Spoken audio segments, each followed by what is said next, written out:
Hi മക്കളെ, നമ്മുടെ potential എന്ന് പറയുന്ന ചാപ്റ്ററിനകത്തെ ഒരു ക്വസ്റ്റ്യനാണ്. ഈ ക്വസ്റ്റ്യൻ എങ്ങനെയാണ് ചെയ്യുക? പൊട്ടൻഷ്യൽ എന്ന് പറഞ്ഞ ചാപ്റ്ററിനകത്തുള്ള ഒരു ക്വസ്റ്റ്യനാണ് potential due to spherical shell.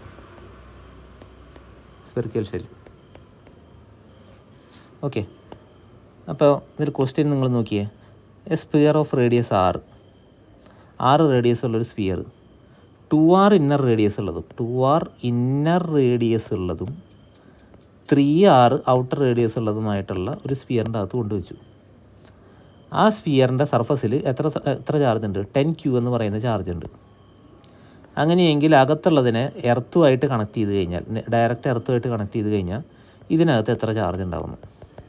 Question കണ്ടു കഴിഞ്ഞാൽ കുറച്ച് കൺഫ്യൂസിങ് ആയിട്ട് തോന്നുന്നുണ്ടെങ്കിൽ ഇതിൻ്റെ കേസ് അല്ലെന്നുണ്ടെങ്കിൽ ഇതിൻ്റെ കൺസെപ്റ്റ് വളരെ സിമ്പിളാണ്. ഒരേ ഒരു കാര്യം നിങ്ങൾ ആലോചിച്ചാൽ മതി. എപ്പോഴാണ് ചാർജ് ഫ്ലോ ഉണ്ടാവുക? 2 പോയിൻറ്റുകൾ തമ്മിൽ ചാർജുകൾ ഫ്ലോ ചെയ്യുന്നത് എപ്പോഴുണ്ടാവുക? അതേ ഒരു വെള്ളച്ചാട്ടം എടുത്തേ. ഈ വെള്ളച്ചാട്ടത്തിൻ്റെ മുകളിൽ നിന്ന് താഴത്തേക്കാണോ അല്ലെങ്കിൽ താഴെ നിന്ന് മുകളിലേക്കാണോ വെള്ളം ഫ്ലോ ചെയ്യുക? മുകളിൽ നിന്ന് താഴേക്കാണ് വെള്ളം ഫ്ലോ ചെയ്യുക, ആണല്ലോ. അപ്പോൾ മുകളിലത്തെ പോയിൻറ്റിനെ നമ്മൾ ഹയ്യർ, താഴെയുള്ള പോയിൻറ്റിനെ ലോവർ പൊട്ടൻഷ്യൽ എന്ന് പറഞ്ഞിട്ട് വിളിക്കുന്നു. അപ്പോൾ എപ്പോഴും ചാർജ് എവിടെ നിന്ന് എവിടേക്കാണ് ഫ്ലോ ചെയ്യുക? ഹയ്യർ പൊട്ടൻഷ്യലിൽ നിന്ന് ലോവർ പൊട്ടൻഷ്യലിലേക്ക്. അത് ക്ലിയർ ആണല്ലോ. അപ്പം ഈ സ്പിയറിൻ്റെ പൊട്ടൻഷ്യൽ എത്രയാണെന്നുള്ളത് തിരിച്ചറിയുക. എർത്തിൻ്റെ പൊട്ടൻഷ്യൽ എത്രയാണെന്നുള്ളത് തിരിച്ചറിയുക. ഇനി ഇവർ രണ്ടുപേരും തമ്മിൽ വ്യത്യസ്ത പൊട്ടൻഷ്യലിലാണോ ഉള്ളത്? അങ്ങനെയാണെങ്കിൽ ഇതിൽ കൂടെ ഫ്ലോ ചെയ്യുന്ന ചാർജ് എത്രയാണ്? അതാണ് സത്യം പറഞ്ഞു കഴിഞ്ഞിട്ടുണ്ടെങ്കിൽ ഈ ക്വസ്റ്റ്യനിൽ നമ്മൾ മെയിനായിട്ട് കണ്ടുപിടിക്കേണ്ടത്. അതായത് എർത്തും ഈ അകത്തിരിക്കുന്ന സ്പിയറും തമ്മിൽ പൊട്ടൻഷ്യൽ ഡിഫറൻസ് ഉണ്ടെങ്കിൽ എത്രയാണ്? അങ്ങനെയാണെങ്കിൽ പൊട്ടൻഷ്യൽ ഡിഫറൻസ് മൂലം ഫ്ലോ ചെയ്ത ചാർജ് എത്രയാണ് എന്നാണ് നമ്മൾ എന്ത് ചെയ്യുന്നത്? ഈ ക്വസ്റ്റ്യനിൽ കണ്ടുപിടിക്കുന്നത്. അപ്പോൾ നമ്മൾ എന്ത് ചെയ്യണം? R എന്ന് പറയുന്നതിനെ എർത്തുമായിട്ട് കണക്ട് ചെയ്യുന്നതിന് മുമ്പ് അതിന് എത്ര പൊട്ടൻഷ്യൽ ഉണ്ടായിരുന്നു എന്ന് ചെക്ക് ചെയ്യാം. R എന്ന് പറയുന്നതിനെ നമ്മൾ എന്ത് ചെയ്യുന്നു? R എന്ന് പറയുന്നതിനെ നമ്മൾ ആദ്യം എന്ത് ചെയ്യണം? എർത്തിലേക്ക് കണക്ട് ചെയ്യുന്നില്ല, അല്ലെങ്കിൽ എർത്ത് ഇല്ല എന്ന് വിചാരിക്കുക. എർത്ത് എന്ന് പറയുന്ന സാധനം ഇനീഷ്യലി ഇവിടെ ഇല്ല, ഇതിന് എർത്തുമായിട്ട് കണക്ട് ചെയ്തിട്ടില്ല. അപ്പോൾ Rൻ്റെ പൊട്ടൻഷ്യൽ എത്രയാണ്? നമുക്കറിയാം, ഒരു ചാർജിനെ ഒരു പോയിന്റിലേക്ക് കൊണ്ടുവരാൻ നമ്മൾ ചെയ്യേണ്ട എക്സ്റ്റേണൽ വർക്കിനെ വിളിക്കുന്ന പേരാണ് എന്തെന്ന് പറയുന്നത്? പൊട്ടൻഷ്യൽ. ഇപ്പോൾ ഇവിടെ ഒരു പോസിറ്റീവ് ചാർജ് ഉണ്ട്, യൂണിറ്റ് പോസിറ്റീവ് ചാർജ് ഉണ്ട്. അതിന് 6 ഡിസ്റ്റൻസ് അകലെ ഒരു പോയിൻ്റ് ഉണ്ടെന്ന് വിചാരിക്കുക. അപ്പോൾ ഒരു പോസിറ്റീവ് യൂണിറ്റ് ചാർജിനെ, അല്ലെങ്കിൽ 1 കുളൂമ്പുള്ളൊരു പോസിറ്റീവ് ചാർജിനെ ഇൻഫിനിറ്റിയിൽ നിന്ന് പോയിന്റിലേക്ക് കൊണ്ടുവരാൻ നമ്മൾ ചെയ്യുന്ന വർക്കാണ് എന്തെന്ന് പറയുന്നത്? പൊട്ടൻഷ്യൽ. മനസ്സിലായല്ലോ? വർക്കാണ് പൊട്ടൻഷ്യൽ. വർക്ക് നമ്മൾ ചെയ്യേണ്ടി വരികയാണെന്നുണ്ടെങ്കിൽ അവിടെ പോസിറ്റീവ് പൊട്ടൻഷ്യലായിരിക്കും. വർക്ക് നമ്മൾ ചെയ്യേണ്ട ആവശ്യമില്ല, അത് തന്നെത്താനെ വരികയാണെന്നുണ്ടെങ്കിൽ എന്തായിരിക്കും? നെഗറ്റീവ് പൊട്ടൻഷ്യലായിരിക്കും. മനസ്സിലായല്ലോ? വർക്ക് നമ്മൾ കൊടുക്കുകയാണെങ്കിൽ അതിനെ ആ പൊസിഷനിലേക്ക് കൊണ്ടെത്തിക്കാനായിട്ട് നമ്മൾ കഷ്ടപ്പെട്ട് പണിയെടുക്കുകയാണെന്നുണ്ടെങ്കിൽ നമ്മൾ പോസിറ്റീവ് പൊട്ടൻഷ്യലായിരിക്കും ആ പോയിൻറ്റ്. അതല്ല, ആ പോയിൻറ്റിലേക്ക് കൊണ്ടെത്തിക്കാൻ നമ്മൾ വർക്കൊന്നും ചെയ്യുന്നില്ല, നമുക്ക് വർക്ക് ഇങ്ങോട്ട് തിരിച്ച് കിട്ടുകയാണ് എന്നുള്ള രീതിയിലാണെന്നുണ്ടെങ്കിൽ അതിനെന്തെന്ന് പറയുന്നത് വിളിക്കുക? നെഗറ്റീവ് പൊട്ടൻഷ്യൽ എന്ന് പറഞ്ഞിട്ട് വിളിക്കുക. അപ്പോൾ അങ്ങനെയെങ്കിൽ പോസിറ്റീവ് ചാർജ് ആണെങ്കിൽ പോസിറ്റീവ് ചാർജിൻ്റെ അടുത്തേക്ക് ഒരു പോസിറ്റീവ് ചാർജിനെ കൊണ്ടുവരണമെങ്കിൽ വർക്ക് ചെയ്യണം. നെഗറ്റീവ് ചാർജ് ആണെങ്കിൽ നെഗറ്റീവ് ചാർജിൻ്റെ അടുത്തേക്ക് ഒരു പോസിറ്റീവ് ചാർജിനെ കൊണ്ടുവരണമെന്നുണ്ടെങ്കിൽ എന്ത് ചെയ്യണം? വർക്ക് നമ്മൾ അങ്ങോട്ട് കൊടുക്കണം. അതൊക്കെ ബേസിക് ആയിട്ടുള്ള കുറച്ച് കാര്യങ്ങൾ. ഇപ്പോൾ ഇവിടെ നമ്മുടെ ഇതിൻ്റെ സർഫസിന് എത്ര ചാർജ് കൊടുത്തേ? 10Q എന്ന് പറയുന്ന ചാർജ് കൊടുത്തു. പുറമേ ഉള്ളൊരു പോയിന്റിൽ നിന്ന്, ഇൻഫിനിറ്റിയിൽ നിന്ന് ഈ 10Qൻ്റെ അവിടെ വരെ കൊണ്ടുവരാനായിട്ട് നമ്മൾ എത്ര വർക്ക് ചെയ്യണം? ചാർജ് എത്രയാണ്? 10Q. ഇക്വേഷൻ എത്രയാണ്? 1/4πε0 10Q / R ആണല്ലോ. അപ്പോൾ ഇതിൻ്റെ സർഫസ് വരെ കൊണ്ടുവരാൻ നമ്മൾ ചെയ്യേണ്ട വർക്ക് എത്രയാണ്? സർഫസ് വരെ കൊണ്ടുവരാൻ നമ്മൾ ചെയ്യേണ്ട വർക്ക് എത്രയാണ്? 1/4πε0 10Q / R. ഓക്കെ, അപ്പോൾ സർഫസ് വരെയുള്ള പൊട്ടൻഷ്യൽ ബിഫോർ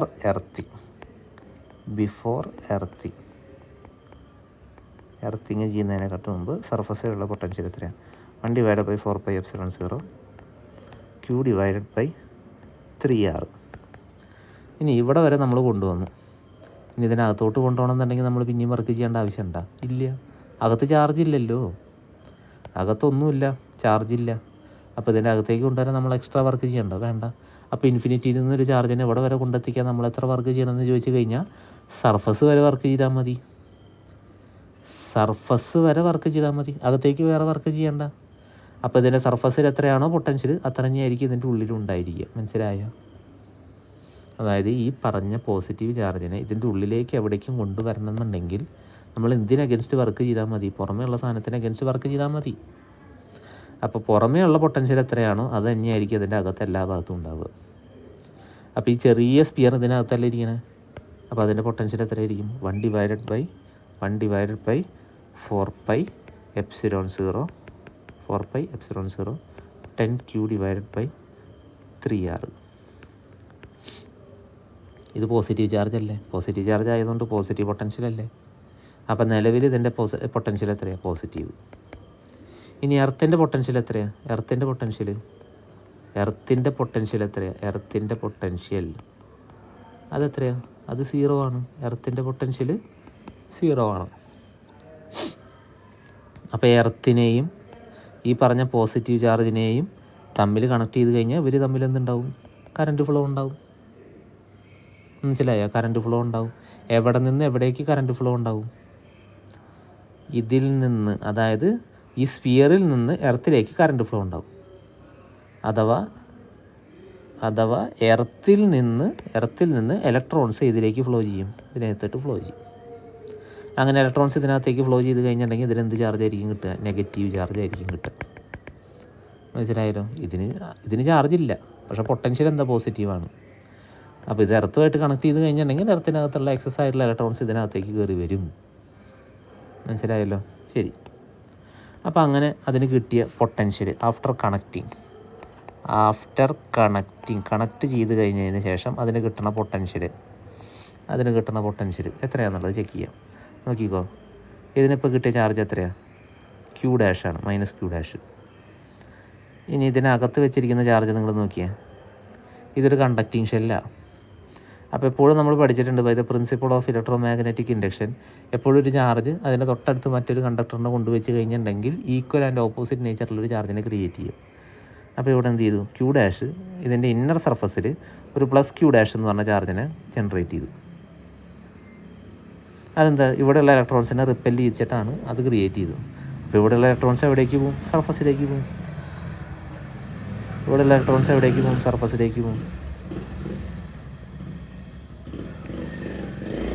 ഇവിടെയുള്ള ഇലക്ട്രോൺസ് എവിടേക്ക് പോകും? സർഫസിലേക്ക് പോകും. അപ്പോൾ സർഫസിലുള്ള ചാർജ് എത്ര? സർഫസിൽ ഓൾറെഡി 10q ഉണ്ട്, അതിന് കൂടെ ഒരു -Q' ചാർജ് കൂടി വരും. അപ്പോൾ ടോട്ടൽ ചാർജ് എത്ര? സർഫസ് എത്രയായിരിക്കും വരിക? 10q - Q'. ഓക്കെ, ക്ലിയർ അല്ലേ? ശരി. ഇനി പൊട്ടൻഷ്യൽ നമുക്ക് കണ്ടുപിടിക്കാം. ഓക്കെ, അതായത് കണക്ട് ചെയ്ത് കഴിഞ്ഞതിന് ശേഷമുള്ള അതിൻ്റെ പൊട്ടൻഷ്യൽ എത്രയാണെന്നുള്ളത് കണ്ടുപിടിക്കാം. എർത്തുമായിട്ട് കണക്ട് ചെയ്ത് കഴിഞ്ഞതിന് ശേഷം ഇത് നോക്കിയേ, നമ്മളൊരു പോസിറ്റീവ് ചാർജിനെ അകത്തേക്ക് കൊണ്ടുവരിക. ഇപ്പോൾ നമ്മൾ ചെയ്യേണ്ട വർക്ക് എത്രയാണ്? സർഫസ് വരെ നമ്മൾ ചെയ്യേണ്ട വർക്ക് എത്രയാണ്? 1 / 4π സർഫസ് വരെ ചെയ്യേണ്ട work 4πε0 10q - Q' divided by 3r plus. ഇനി ഇതിനകത്തേക്ക് കയറുകയാണേ, അകത്തേക്ക് കയറി കഴിഞ്ഞാൽ ഇവിടെ എന്ത് ചാർജ് ഉണ്ട്? +Q' ചാർജ് ഉണ്ട്. അപ്പോൾ plus 1 / 4πε0 Q' divided by 2r. പിന്നെ ഇതിൻ്റെ അകത്തേക്ക് പോയി കഴിഞ്ഞിട്ടുണ്ടെങ്കിൽ അതിന് കിട്ടുന്ന ചാർജ് എത്രയാണ്? അകത്തുള്ള സാധനത്തിന് കിട്ടുന്ന ചാർജ് എത്രയാണ്? അകത്തുള്ള സാധനത്തിന് കിട്ടുന്ന ചാർജ് -Q' അല്ലേ?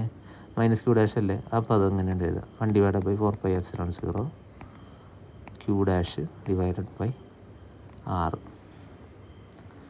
ഇതൊക്കെ ഇപ്പോൾ ഈ അകത്തുള്ള സാധനം എന്തിനേക്കാണ് കണക്ട് ചെയ്തേക്കണേ? എർത്തുമായിട്ടാണ് കണക്ട് ചെയ്തേക്കണേ. എപ്പോഴും നമ്മൾ മനസ്സിലാക്കേണ്ട ഒരു കാര്യം, ഒരു കണ്ടക്ടർ ഉപയോഗിച്ചിട്ട് 2 ബോഡികളെ കണക്ട് ചെയ്ത് കഴിഞ്ഞാൽ 2 സെയിം പൊട്ടൻഷ്യലായിരിക്കും.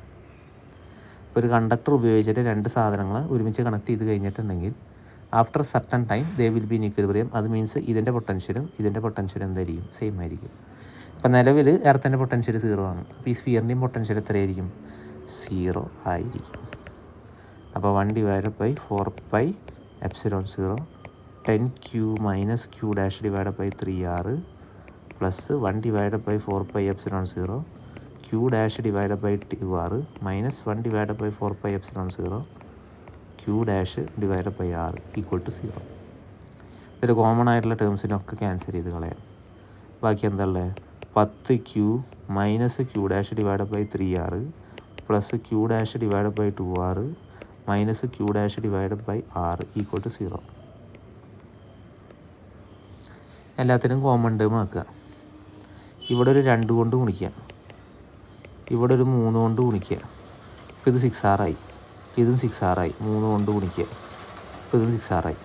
ഇവിടെ എന്ത് ചെയ്യുക? ഒരു 6 കൊണ്ട് ഗുണിക്കുക. അപ്പോൾ ഡിനോമിനേറ്ററൊക്കെ സെയിം ആയില്ലേ? ഇനി ന്യൂമറേറ്ററിനെ നമ്മൾ മാറ്റി എഴുതിയാൽ പോരെ? ന്യൂമറേറ്റർ എത്രയായിരിക്കും വരിക? 2 × 10Q minus Q dash plus 3 കൊണ്ടല്ലേ മൾട്ടിപ്ലൈ ചെയ്തത്, 3Q dash minus 6Q dash whole divided by 6R സമം 0.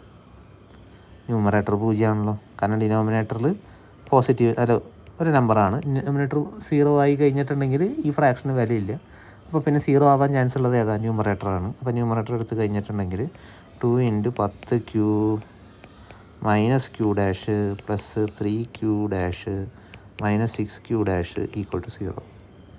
അപ്പോൾ എത്രയായിരിക്കും വരിക? 20Q minus 2Q dash minus 3Q dash equal to എത്രയായിരിക്കും വരിക? 0. അഥവാ മൈനസ് 5Q ഡാഷ്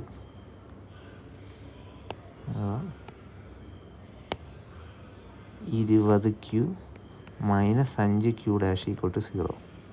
അഥവാ ക്യൂ ഡാഷിൻ്റെ വാല്യൂ എത്രയായിരിക്കും വരിക? 20/5 സമം 4. അപ്പോൾ ക്യൂ ഡാഷിൻ്റെ വാല്യൂ എത്രയായിരിക്കും വരിക? ക്യൂ ഡാഷിൻ്റെ വാല്യൂ എത്രയായിരിക്കും വരിക? 4 കൂളോം. എന്താണ്? നെഗറ്റീവ് ചാർജാണ് ഇൻഡ്യൂസ് ചെയ്തത്. അപ്പോൾ ക്യൂ ഡാഷ് ഈക്വൽ ടു -4 കുളുംബ്. -4 കുളുംബായിരിക്കും അതിൻ്റെ ആൻസർ വരിക. ഏതായിരിക്കും ഓപ്ഷൻ? എ. ഓക്കെ.